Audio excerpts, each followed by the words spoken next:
लोगोफोर दिनै राकेश ब्रह्म बिथांनि सायाव रायलायगोन। नोंथांमोना भिडिअखौ उइदाउट स्किप नायबानो जाबाय। राकेश ब्रह्म बिथाङा बुंदों माने सोरबा लिडार एबा नेताफोरखौ बिपिएफनि दैदेनगिरि एबा जिसिबां नेताफोर दं दैदेनगिरिफोर दं दिनैनि दिनाव इउपिपिएल सरकारा जेलाव सोनाय मानाय बेफोरबायदि माने बिपिएफनि लिडारफोरखौ जेलाव सोनानै बिथांमोननि पलिटिकेल लाबा लाब एबा सार्टनि दिनै जोंनि गेजेराव एबा ससाइटियाव सोरखौबा जेलाव सोनानै सोरखौबा जेलाव दोननानै राजा जानो नागिरनाया सिमाङावबो जानाय नङा।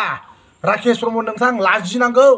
दिनैनि दिनाव नोंथाङा बिपिएफ पार्टी एबा बिपिएफ सरकारनिफ्राय नोंथाङा सिगां रोजा रोजा रांनि हिउज एमाउन्टनि स्किम लाङै लाङै नोंथाङा खरलपति जाबाय। दिनैनि दिनाव सोरबा हाग्रामा सोरबा बिपिएफनि नेता एबा दैदेनगिरि नेताफोरखौ नोंथाङा जेलाव सोनाय मानाय नोंथाङा माबोरै बुंनो हाखो? नोंथाङा लाजियाखै? नोंथाङा नैबे बिपिएफ सरकारनिफ्रायनो गोबां रांनि स्किम लांनानै खामानि मावहैदों। दिनै नोंथांनाव मा गरसे दंमोन, मा लाल दंमोन नोंनाव? बबेनिफ्राय थाखा मोननानै इलेक्सन गेलेया नोंलाय हो राकेश ब्रह्म नोंथां? रायजो राजाफोरनो खोन्थाना होलाय नोंनाव मा गरसे मा लाल थाखा दंमोन? दिनै नोंथाङा बिपिएफ सरकारनि समाव रायजो राजानि उन्नयननि खामानि मावगोन होननानै रोजा रोजा रांनि स्किम लांदों। नोंथाङा बेफोर रांनि अडिटखौ नोङो होदों नामा? दिनैनि दिनाव नोंथाङा बिसिबां रांनि बाजेट बिसिबां हिउज एमाउन्टनि स्किम लाङा? बिपिएफ सरकार थानाय समाव नोंथाङानो स्किम मोनाबा गाबलायलायग्रामोन। माबा मोनसे जागोन दे सार, ओरैबायदि जागोन, जेखि जाया आंनि स्किमखौल' बानायदो मादो बेफोरबायदि एभ्रिथिं। दिनैनि दिनाव बिपिएफ सरकारनिफ्राय इउपिपिएलनि इएम राकेश ब्रह्म बिथाङा जाख्ल'नानै थांनानै रोजा रोजा रां खामायनानै दिनै इउपिपिएलनि इएम जानानै दिनै दादागिरि दुगामारा खोथा बुंनो लाजिनाय मोनाखै नोङो राकेश ब्रह्म? दिनैनि दिनाव पावाराव थानानै सानबेसे दुगा जानो दादागिरि जानो राकेश ब्रह्म नोंथां? 3 बोसोरल'सै बुजिबाय? नोंथाङाबो साननो गोनां दङ।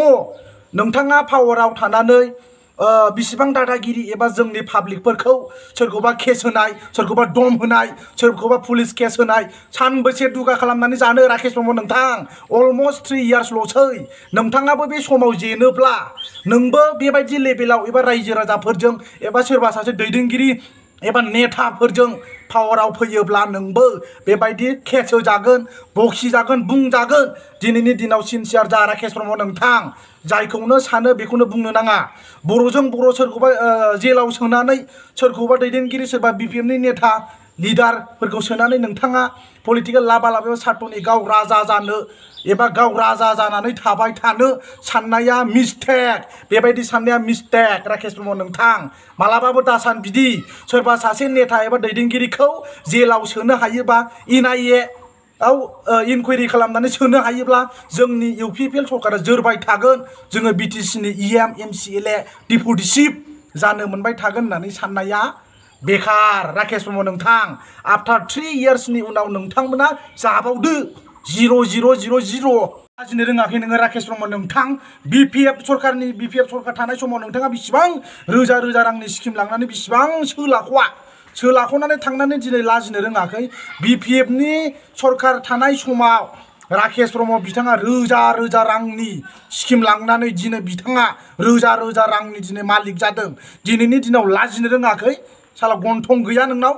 लाजिनो रोङा नोङो? दिनैनि दिनाव रोजा रोजा बिपिएफ सरकारनिफ्राय जाख्ल'नानै थांनानै सोलास्लिमजोबनानै थांनानै दिनैनि दिनाव इएम जाफ्लानानै बे इउपिपिएलनि इएम जानानै नोङो बिदि गिदिर बुंनो लाजिनो रोङाखै? नोंखौबो एनआईए फाथायनानै सोगोन। बारा गोबाव गैला नोङो गिदिर खोथा दा बुं। पावाराव थानानै सोर साबेसेखौ दादागिरि देखायनो सोर साबेसेखौ एनआईए फाथायनानै जेलाव सोनो नोंलाय राकेश ब्रह्म नोंथां? सोर साबेसेखौ सोनो लाजिनो रोङाखै नोङो दिनै? साला दिनैनि दिनाव रोजा रोजा बेफोरनो साला गाबलायलायनानै स्किम बिग्रा स्किम मोनाबा साला रागा जोंलायग्रा गाबलायग्रा लाजिनो रोङि साला दाउखा गोसोम राकेश सोर साबेसेखौ जेलाव सोनो नोंलाय? लाजिनो रोङाखै नोङो दिनैनि दिनाव? नोंनि बे खर'आव मा दङ? बे खर'आव मा दं नोंनाव? उइदाउट थिंकिं नोंथाङा दिनैनि दिनाव ससाइटियाव आननेसेसारि आनकनस्टिटिउसनेल खोथा बुङो। दिनैनि दिनाव गावनि पलिटिकेल लाबा लाब एबा सार्टनि थाखाय सोर साबेसेखौ जेलाव सोनानै राजा जानानै थाबाय थानो नोंलाय? लाजिगोन बारा गोबाव गैला। बारा गिदिर खोथा दा बुं राकेश ब्रह्म नोंथां। खुगाखौ हमथानानै खोथाखौ बुं। बारा गोबाव गैला 3 बोसोरल'थारसै जसोगोन नोङो। बेनो लास्ट बेनो फार्स्टखा नोंनि।